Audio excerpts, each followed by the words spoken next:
Leçon 12. Les dons de l'esprit, deuxième partie. Écriture 1 Corinthiens 12, 7 à 9, 28 à 30, Acte 28, 8, 9, Luc 4, 18, Acte 10, 38, Acte 3, 2 à 6. Vérité fondamentale. Lorsque les dons des guérisons sont en opération, ils vous sont transmis par le biais d'une autre personne, selon la volonté de l'Esprit. La Bible est remplie d'exemples de l'opération des dons des guérisons pour délivrer les malades et détruire les œuvres du diable dans le corps humain, surtout par le biais du ministère de Jésus. Je souligne souvent, pourtant, que Jésus opérait en tant que prophète oint par le Saint-Esprit. Notez, par exemple, ce que Jésus a dit de lui-même dans la synagogue en lisant les mots du prophète Ésaïe. « L'Esprit du Seigneur est sur moi, parce qu'il m'a oint. » Luc 4, 18. Ensuite, dans Acte 10, 38, Pierre a expliqué « Dieu a oint du Saint-Esprit et de force Jésus de Nazareth, qui allait de lieu en lieu faisant du bien et guérissant tous. » Jésus n'a guéri personne avant d'être oint du Saint-Esprit et de puissance. Et pourtant, il était tout autant fils de Dieu à 25 ans qu'à l'âge de 30 ans. Il n'a pas guéri les malades par une puissance qui lui était innée en tant que deuxième membre de la Trinité. Il les a guéris de la même façon que le ferait n'importe quelle autre personne aujourd'hui, par l'onction de l'Esprit ou la manifestation des dons des guérisons.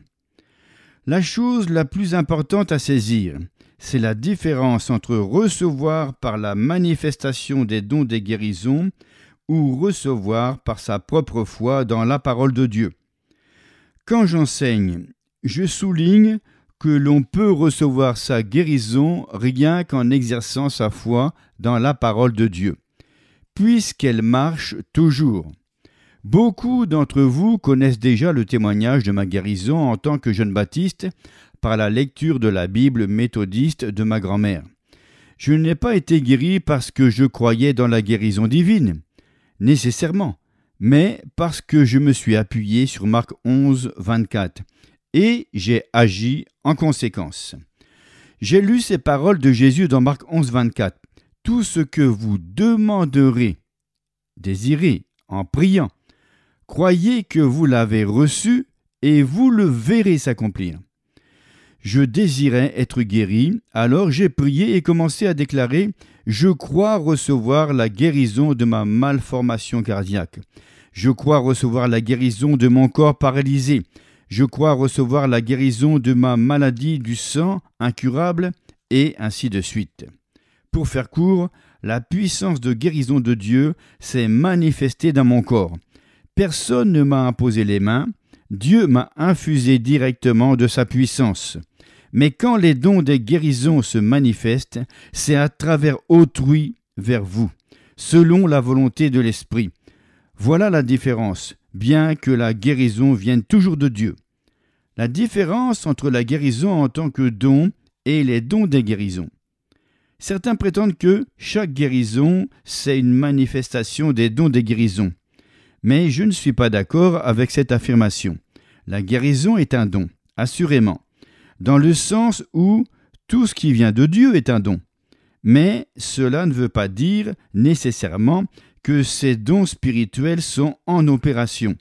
Ce n'était pas le cas, par exemple, lorsque, jeune homme alité par la maladie, j'ai reçu ma guérison. D'autres ont poursuivi ce genre de raisonnement en affirmant que la guérison est un don. Alors, chaque fois que l'on est guéri, on a reçu un don de guérison. Mais je n'arrive pas à accepter cette explication non plus, puisqu'elle ne s'accorde pas avec les Écritures. Lisons 1 Corinthiens 12, 28 à 30.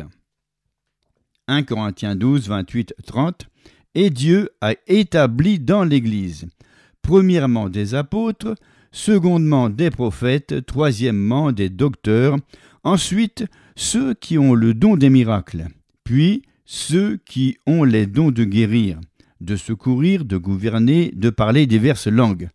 Tous sont-ils apôtres? Tous sont-ils prophètes? Tous sont-ils docteurs? Tous ont-ils le don des miracles?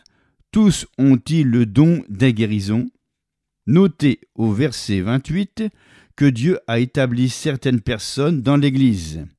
Paul parle de personnes plutôt que de dons spirituels, car il a dit au verset 27 « Vous êtes le corps de Christ et vous êtes ses membres, chacun pour sa part ». Il fait allusion aux membres de l'Église équipés de dons spirituels. D'abord les apôtres, deuxièmement les prophètes, troisièmement les enseignants et ainsi de suite.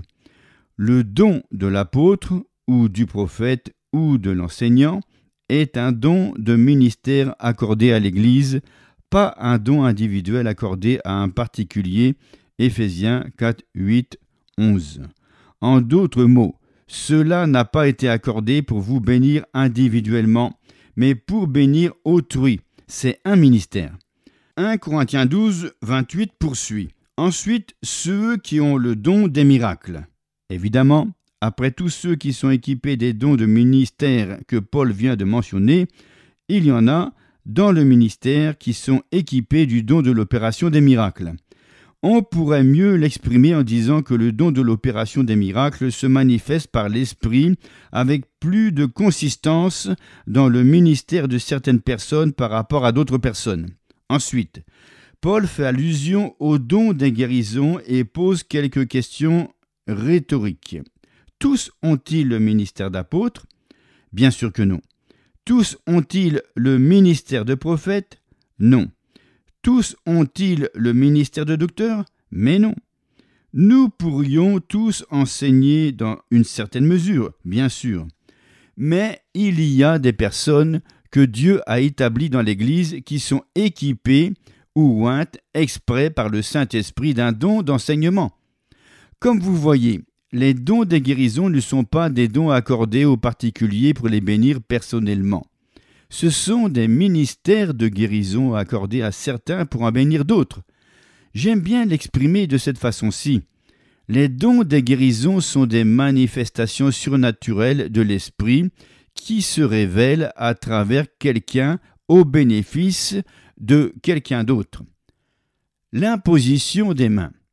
En entamant mon ministère de guérison en tant que jeune prédicateur baptiste, je n'étais conscient d'aucun genre d'onction ou de manifestation spéciale de l'esprit. Je priais tout simplement pour les autres par la foi, en leur imposant les mains et en les oignant d'huile. J'ai reçu le baptême du Saint-Esprit plus tard, mais j'ai continué à prier pour les malades de la même façon. Puis, en 1938, j'ai accepté le pastorat d'une petite église du plein évangile dans les terres noires du centre-nord du Texas, où j'ai rencontré ma femme Oretta. Suite à notre mariage, nous avons vécu chez sa famille qui possédait une grande ferme.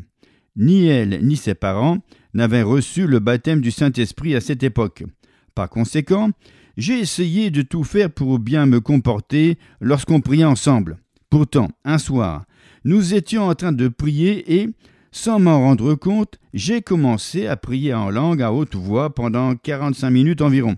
Ensuite, le Saint-Esprit m'a dit « Impose la main à ta femme pour que je puisse la remplir de moi-même. » J'ai étendu la main pour la poser sur la tête d'Oretta.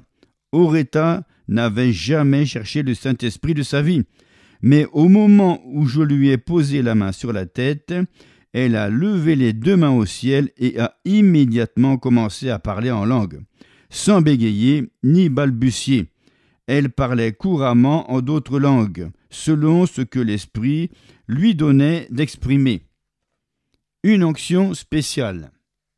Ce soir-là, vers minuit, le Seigneur m'a parlé par son Esprit par rapport au don de guérir, me révélant qu'il m'envoyait prier pour les malades. Comme je vous l'ai dit, joignais les gens d'huile en leur imposant les mains pour la guérison, priant pour eux tout simplement par la foi, c'est-à-dire qu'aucun des dons de l'Esprit n'était en opération.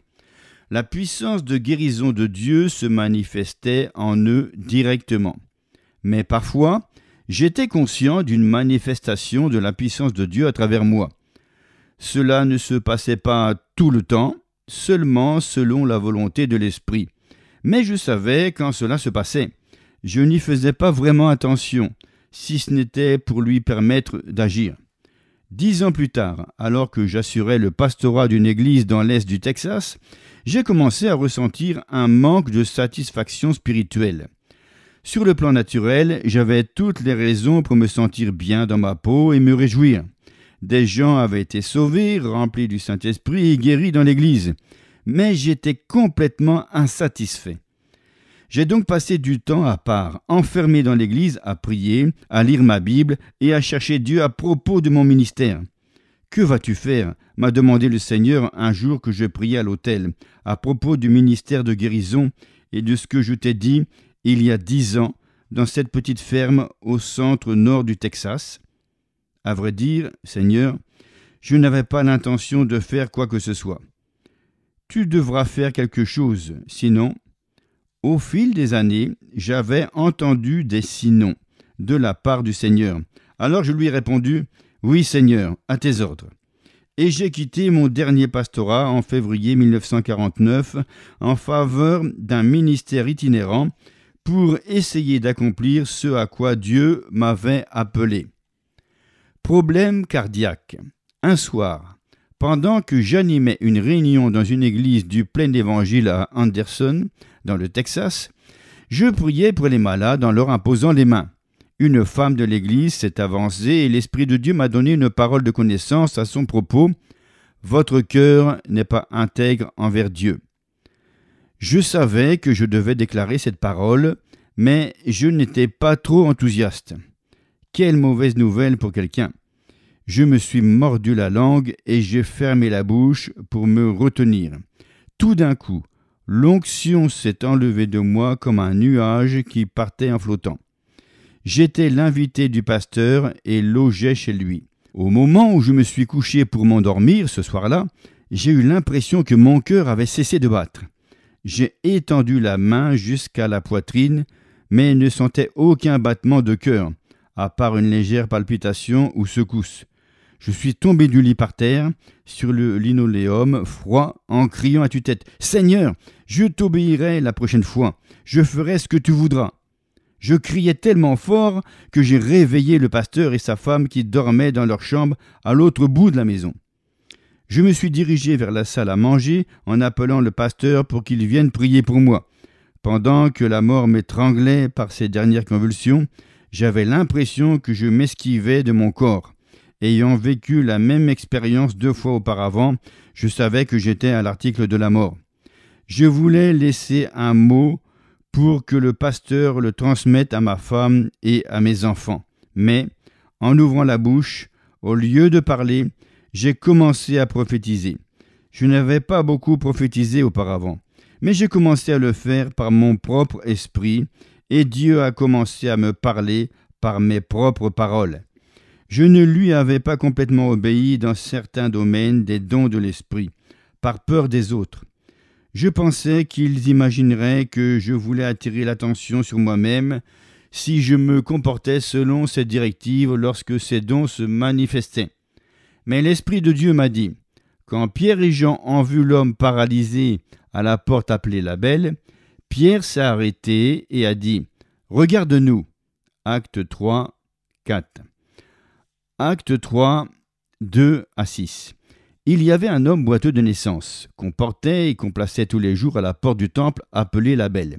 Cet homme, voyant Pierre et Jean qui allaient y entrer, leur demanda l'aumône. Pierre, de même que Jean, fixa les yeux sur lui et dit « Regarde-nous » et il les regardait attentivement, s'attendant à recevoir d'eux quelque chose. Alors Pierre lui dit « Je n'ai ni argent ni or, mais ce que j'ai, je te le donne. Au nom de Jésus-Christ de Nazareth, lève-toi et marche. » Être dans l'expectative. Pendant que je continuais à parler par mon propre esprit, le Seigneur a expliqué « Pierre ne s'est pas exprimé comme cela pour attirer l'attention sur lui-même ou sur Jean, ni pour se vanter de quelque chose qu'ils avaient. Il a dit pour que l'homme soit plus dans l'expectative, pour qu'il s'attende à recevoir ce que Pierre et Jean avaient de Dieu. » Verset 5. Ensuite, l'Esprit du Seigneur m'a révélé. Cela n'aurait servi à rien si Pierre avait dit « Les dons des guérisons sont en opération », puisque l'homme n'y aurait rien compris. Le Nouveau Testament n'avait pas encore été écrit, car les gens peuvent recevoir leur guérison directement de ma part, s'ils croient et exercent la foi dans mes promesses, comme tu as fait. Pourtant, nombreux sont ceux qui n'ont pas assez de maturité spirituelle pour recevoir la guérison tout seuls. Voilà pourquoi je veux que tu leur dises que je t'ai oint et envoyé prier pour les malades. En le disant, tu n'attireras pas l'attention sur toi-même. Tu créeras une attente chez les autres et alors, ils n'auront pas besoin de plus de foi que celle qui s'attend à ce que je les guérisse à travers toi, car mes dons se manifestent. C'est alors que j'ai compris la différence et c'est ce que je voudrais vous faire comprendre. Vous pouvez être guéri en croyant Dieu tout simplement. À mon avis, d'ailleurs, c'est la meilleure façon de recevoir sa guérison. Mais ce n'est pas tout le monde qui recevra de cette façon. Voilà pourquoi nous devons prier comme cela. C'est-à-dire que tous aient les dons de guérir? Non. Nous avons déjà vu dans 1 Corinthiens 12 que ces dons de guérison ne se manifesteront pas à travers tous, mais, gloire à Dieu, à travers certains. Remercions Dieu pour le privilège de croire et d'agir en conséquence de sa parole. Que nous le fassions constamment.